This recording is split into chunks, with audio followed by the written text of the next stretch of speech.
મોરબીના રવાપર ગામના છે ફરિયાદી જે છે તે 25/12/2025ના રોજ પોલીસ સ્ટેશનનો સંપર્ક કરેલો, જેમાં તો આજે હની ટ્રેપિંગના ગુના બાબતે થોડું નોંધાવો કે કેમ ફરિયાદ આપવી કે કેમ એ બાબતે થોડા અસમંજસમાં હતા. ત્યારબાદ પોલીસે તેઓને વિશ્વાસમાં લઈ ફરિયાદ આપવાનું કહેતા આ અત્યારનું જે પ્રકરણ છે તેનું પોલીસને વિગતવાર વર્ણન કર્યું,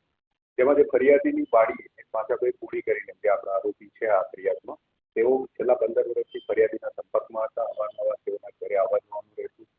થોડું મજૂરી કામ અને ડ્રાઇવિંગનું પણ કામ કરતા હતા. તો આ પાછાભાઈ પૂરીને ફરિયાદીએ મજૂરની જરૂર હોય એવી વાત કરી હતી કે કોઈ મજૂર હોય ગામમાં તો આપણે વાડીએ મજૂરની જરૂર છે. ત્યારબાદ આજે પાછાભાઈ કોળી છે તથા બીજા 7 આરોપીઓ અને એક જે મહિલા છે તે પૈકી તેઓનો સંપર્ક કરાવીને આ મહિલા જે છે એ છેલ્લે 7/11 8/11 9/11 આ બધી તારીખોએ વારંવાર આ જે ફરિયાદી છે તેઓની સાથે ટેલિફોનિક વાત પણ કરી, સંપર્કમાં પણ આવ્યા અને ત્યારબાદ એકચ્યુઅલ જે બનાવ છે એ 11/12/11 ડિસેમ્બરના રોજ બપોરના અરસામાં આજે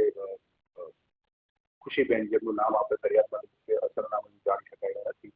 પરંતુ તે જે બેન છે તેઓએ ફરિયાદીને પાછળથી પકડી ગઈ બાતમાં ભીડીને અને બીજા જે એના સાગરીતો છે તેઓ એના ફોટો વિડીયો તેઓના ઉતારી લઈને પછી એમને બ્લેકમેલ કરવાનું શરૂ કર્યું, જેમાં શરૂઆતમાં તેમની પાસેથી 2.5 તોલાનું સોનાનું એક અછોડો અને 1 લાખ રૂપિયા રોકડા લઈ લીધા હતા અને ત્યારબાદ ટુકડે 100 ગ્રામનું એક એવા 4 સોનાના બિસ્કિટ તેમની પાસેથી કઢાવ્યા હતા અને પોલીસે ત્યારબાદ આજે ફરિયાદ લીધી છે. ત્યારબાદ અત્યાર સુધીમાં કુલ 5 આરોપીઓની ધરપકડ કરી છે અને એક આરોપી હાલ બોટાદ જેલમાં છે, જેની ત્યાંથી વિગતવારની જે કાયદેસરની પ્રક્રિયા છે એ હાથ ધરીને લાવવામાં આવશે અને આ તમામ આરોપીઓને પોલીસે કોર્ટમાં રજૂ કરી 3 દિવસના રિમાન્ડ મંજૂર કર્યા છે.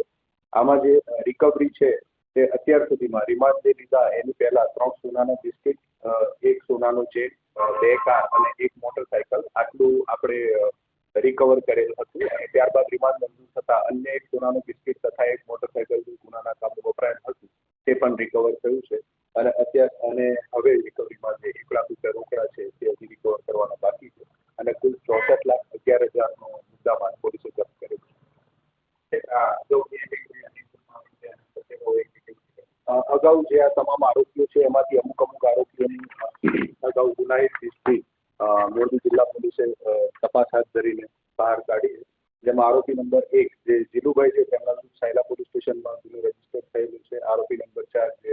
પાછાભાઈ કોળી છે તેમના વાંકાનેર પોલીસ સ્ટેશનમાં, આરોપી નંબર 5 દેવાનભાઈ વેલાણી છે તેમના કોરાડા પોલીસ સ્ટેશનમાં હાજર છે અને આ જે મહિલા છે તેના વિરુદ્ધ અગાઉ જસદણ પોલીસ સ્ટેશનમાં હની ટ્રેપિંગનો ગુનો દાખલ થયેલ છે. એટલે તમામ આરોપીઓની ગુનાહિત ઇતિહાસ છે. આરોપીઓ એકબીજાને જાણ છે કે કેવી રીતે જી આ જે તમામ આરોપીઓ છે એ ત્યાં પાછાભાઈ જે કોળી છે તેમના બધા ઓળખાણમાં હોય એ રીતે એકબીજાના સંપર્કમાં હોય એ રીતે આખું મેળાપીપણું કરીને આ ગુનો છે. હવે જે પકડવામાં બાકી છે એમાં મનીષભાઈ ગારિયા બોટાદના છે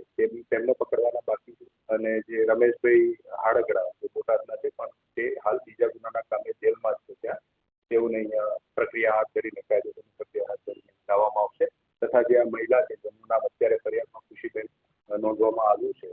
તે મહિલાને અટક કરવાના